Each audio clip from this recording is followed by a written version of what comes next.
할렐루야. 간밤에 편안하게 지내셨나요? 일어나 새벽을 깨우며 이 시간 주님 앞에 말씀으로 나오는 우리 사랑하는 유영교회 모든 성도님들 가운데 주님의 은혜와 평강이 함께 하시기를 간절히 축원합니다. 2월 21일 새벽 예배 말씀으로 함께 나아갑니다. 오늘 주시는 말씀은 누가복음 5장 27절에서 38절 말씀으로서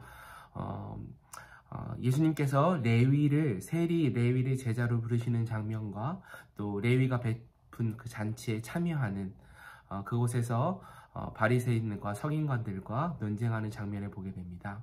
말씀을 통해서 또 하나님께서 주신 은혜를 함께 나눌 수 있는 이 아침이 되기를 간절히 소망합니다. 누구나 새로운 것을 꿈꾸며 새로운 것을 갈망하며 살아갑니다. 하지만 새로운 것을 원하지만 그것이 실제로 이루어지는 것은 결코 쉬운 일은 아닌 것입니다. 왜냐하면은 환경도 있지만 내 안에 가지고 있는 고정관념, 내가 가지고 있는 신념으로 인해서 내가 새로운 것을 받아들이는 것이 쉽지 않다라는 것이죠. 오늘 본문에 보면 예수님께서 세리 레위를 부르시고 그를 통해 일어나는 놀라운 역사의 변화 이야기를 보게 됩니다.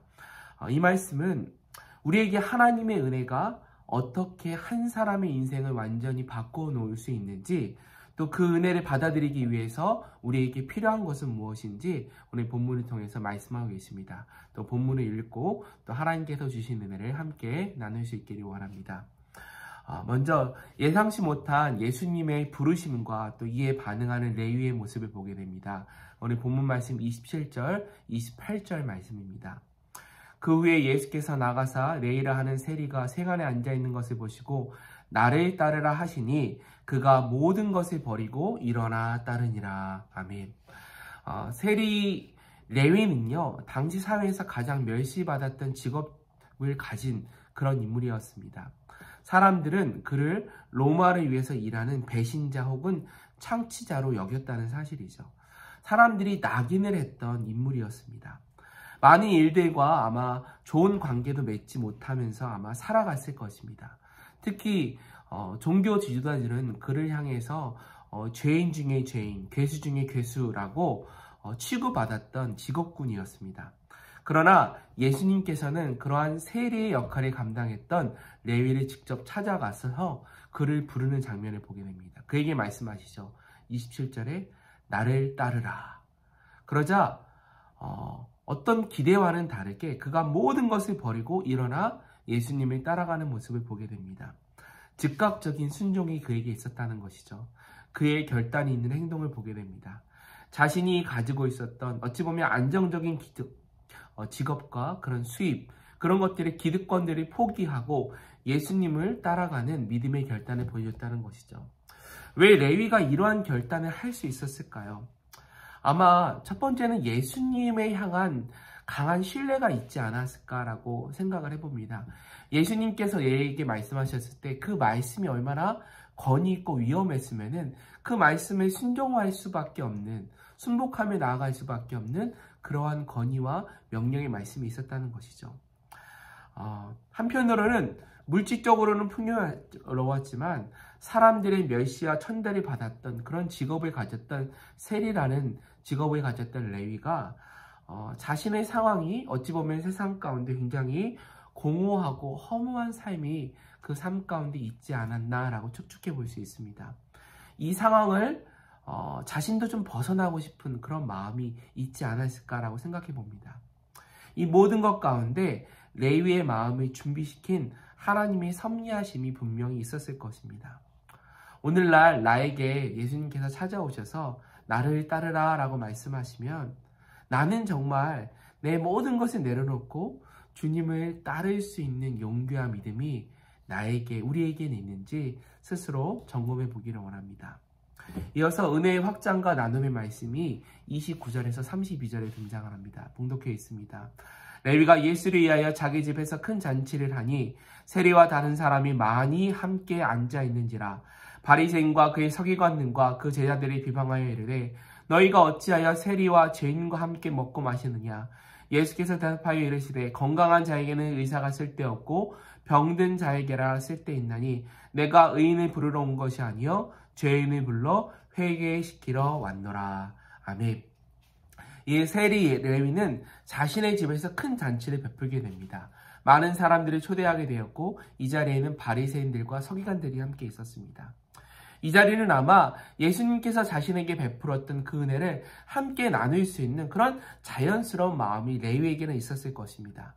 그러나 바리새인들과 서기관들은 이런 레위의 모습이 마음에 들지 않았습니다. 죄인들과 식사하는 것이 불만입니다. 실제로 당시 관습 가운데는 종교 지도자들의 모습 가운데는요, 의인과 죄인, 선인과 악인을 구별하는 그런 율법적인 사고가 자리 잡고 있었습니다. 예수님의 제자들을 향해서 바리새인과 서기관들이 예수님의 제자들을 비방합니다. 30절에 보니까 어찌하여 너희들은 세리와 죄인과 함께 먹고 마시느냐라고 책망하는 장면을 보게 되죠. 잘 보시면요, 이들의 생각에는 이 상황이 좀 맞지 않다라는 거예요. 세리라는 직업을 담당하는 사람들이 실로 말하는 죄인의 역할을 감당하는 사람들과 우리가 식탁을 같이 겸할 수 없다라는 것이죠. 자신들은 의인이고 저 사람들은 잘못됐어 라는 이런 어떤 형식적이고 외관적인 낙인 찍히는 그런 모습을 보게 됩니다. 나는 율법을 잘 지키는 의인인데 저 사람들은 그런 사람들이 아니구나 라고 말하는 것이죠. 이에 예수님께서 직접 나서서 그 서기관들과 바리새인들을 향해서 이렇게 말씀하세요. 31절 32절에 말씀하세요. 건강한 자에게는 의사가 쓸데없고 병든 자에라 쓸데가 있다. 나는 의인을 부르러 온 것이 아니라 죄인을 부르러 왔노라 라고 말씀하십니다. 예수님께서 이 땅에 오신 그 사역의 목적을 분명히 밝히시는 순간인 것입니다. 사랑하는 여러분, 이것이 하나님의 은혜예요. 지금 누가 죄인입니까? 바리새인들과 서기관들이 낙인 찍히고 있는 세리가 죄인인 것입니까? 아니면 이 말을 하고 있는 자신들이 죄인인 것입니까?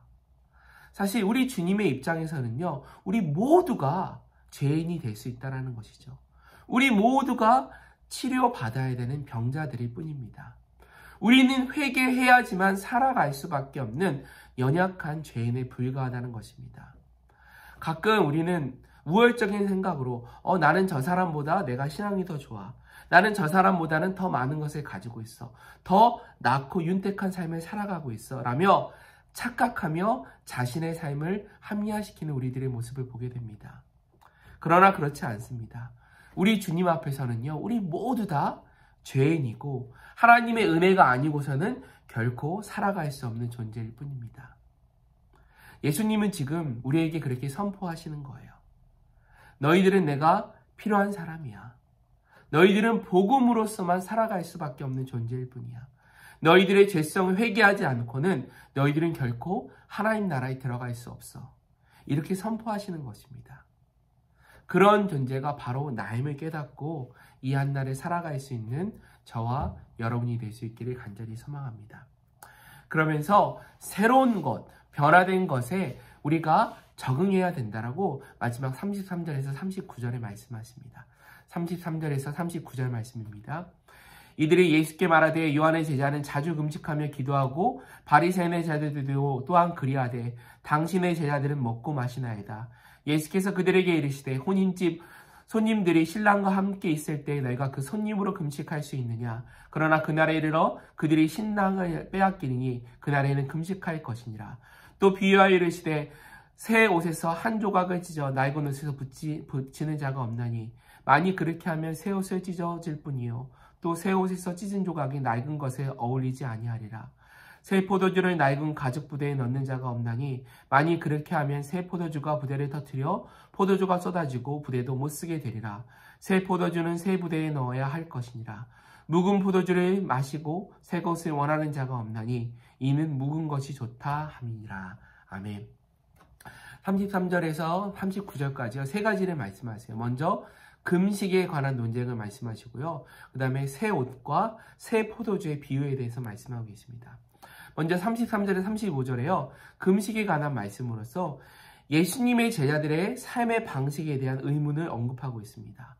요한의 제자들, 바리새인의 제자들은 금식하고 기도하는데 당신의 제자들은 그렇지 않지 않습니다. 어떻게 해서든지 예수 그리스도를 자신의 방식대로 끌고 돌아와서 올가매려는 그런 이들의 만행들을 보게 됩니다. 이에 대해서 예수님께서 말씀하세요. 신랑을 빼앗긴 날이 올 테인데 그때 금식하거라. 여기서 신랑은 예수님 자신을 의미합니다. 지금은 너희들을 향해서 내가 이 메시아가 지금 이 땅에 오지 않았냐. 너희는 지금 금식할 때가 아니라 나와 함께 하나님께서 주신 영광을 누리며 기쁨으로 살아가라고 말씀하시는 것입니다. 그러나 바리새인과 서기관들은 이러한 예수님의 명령에 이해하지 못하고 있다는 것이죠. 또한 33절에서 38절 말씀을 보면요. 새 옷과 새 포도주에 대해서 언급하고 계세요. 새 것과 낡은 것이 함께할 수 없다는 거예요. 전통과 혁신 사이에서의 긴장관계를 보여주고 있습니다.